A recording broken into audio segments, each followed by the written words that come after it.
Hi friends, welcome back to Anitha vlogs. இன்றைக்கி Friday morning வந்து tiffin plus lunch பண்ணலான்னு சொல்லி தான் பிளான் பண்ணியிருந்தேன். மார்னிங்க்கு வந்து இன்றைக்கி தோசை ஊற்றிட்டு மதியானம் லஞ்சுக்கு வந்து சாம்பார் பண்ணிடலான்னு சொல்லிட்டு தான் காய் வந்து கட் பண்ணிகிட்டு இருந்தேன். அதுக்கு வந்து இன்றைக்கி முருங்கைக்காய், அப்புறம் வந்து கத்திரிக்காய், உருளைக்கிழங்கு போட்டு தான் சாம்பார் பண்ண போகிறேன். மாங்காய் இல்லை, அதனால் இந்த காய் மட்டும் போட்டுட்டு பண்ணலான்னு சொல்லி தான் பிளான் பண்ணியிருந்தேன். அதுக்கு வந்து காயெல்லாம் கட் பண்ணி முடிச்சுட்டு என்னோடய பையனுக்கு பசிக்க ஸ்டார்ட் ஆகிடுச்சு. அதனால் அவனுக்கு தோசை ஊற்றிடலான்னு சொல்லிவிட்டு ஒரே ஒரு தோசை ஊற்றிட்டு அதுக்கு மேலே வந்து ஒரு கேரட்டை சின்னதாக திருப்பி போட்டுட்டு லைட்டாக வந்து ஆயில் அப்ளை பண்ணிக்குவேன்.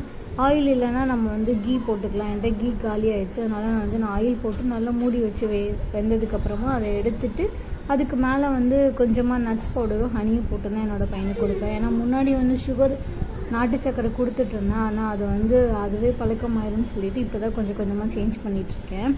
சைட் பை சைடு வந்து பார்த்திங்கன்னா என்னோடய ஹஸ்பண்ட்காக வந்து வாழைக்காய் ஃப்ரையும் அப்புறம் சாம்பார் வந்து மார்னிங்காக வச்சிடலான்னு சொல்லிட்டு தான் வச்சிட்ருந்தேன். என்னோடய பையனுக்கு வந்து பார்த்திங்கன்னா நட்ஸ் பவுடர் வந்து பாதாம், முந்திரி, அது கூட வந்து வால்நட் கொஞ்சம் போட்டு அப்புறம் லைட்டாக ஏலக்காய் மட்டும் போட்டு தான் பவுடர் பண்ணி வச்சுருக்கேன். தோசை மேலே வந்து அந்த நட்ஸ் பவுடர் போட்டதுக்கப்புறமா அதுக்கு மேலே வந்து கொஞ்சமாக வந்து ஹனி ஆட் பண்ணிவிட்டு அதை லைட்டாக சின்ன சின்ன பீஸாக கட் பண்ணி அவனுக்கு பிளேட்டில் போட்டு கொடுத்து அவனே எடுத்துகிட்டு போய் சாப்பிடுவான். அவனுக்கு நான் பிளேட்டில் வச்சு கொடுத்தேன். அவனே எப்படி எடுத்துகிட்டு போகிறான்னு நீங்களே பாருங்களேன்.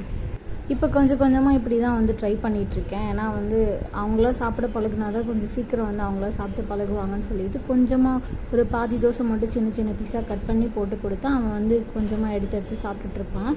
ஃபுல்லாக சாப்பிட்டு முடிக்க மாட்டான், ஆனால் கொஞ்சம் சாப்பிடுவான். அதுக்கப்புறம் ஃபைனலாக நானும் கொஞ்சம் ஊட்டி விடுவேன். ஸோ டெய்லி இப்படி தான் பழக்கிட்டு இருக்கேன் இந்த ஹேபிட் வர்றதுக்காக. நெக்ஸ்ட்டு வந்து மதியானம் வந்து லஞ்சுக்காக சாம்பார் காலையிலே பண்ணது இருந்தது. எனக்கு மட்டும் நான் உருளைக்கிழங்கு ஃப்ரை பண்ணிவிட்டு கொஞ்சமாக அப்பளம் பொரிச்சிட்டு ஊறுகாய் வச்சு தான் சாப்பிட்ருந்தேன். என்னோடய ஹஸ்பண்ட்க்கு மார்னிங்கே வாழைக்காய் ஃப்ரையும் அப்புறம் வந்து தயிரும் வந்து பேக் பண்ணி கொடுத்து விட்ருந்தேன். அதனால் நான் ரசம் வச்சுட்டு கொஞ்சமாக வந்து அப்பளம் ஃப்ரை பண்ணிவிட்டு அது கூட தான் வச்சு சாப்பிட்டேன்.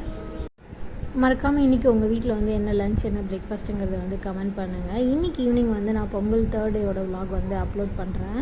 ஷார்ட்ஸில் தான் போடுறேன். நீங்கள் மறக்காமல் பார்த்துட்டு எப்படி இருக்குங்கிறத வந்து கமெண்ட்டில் சொல்லுங்கள். நம்ம நாளைக்கு இன்னொரு வீடியோவில் பார்க்கலாம். டாட்டா, பாய்.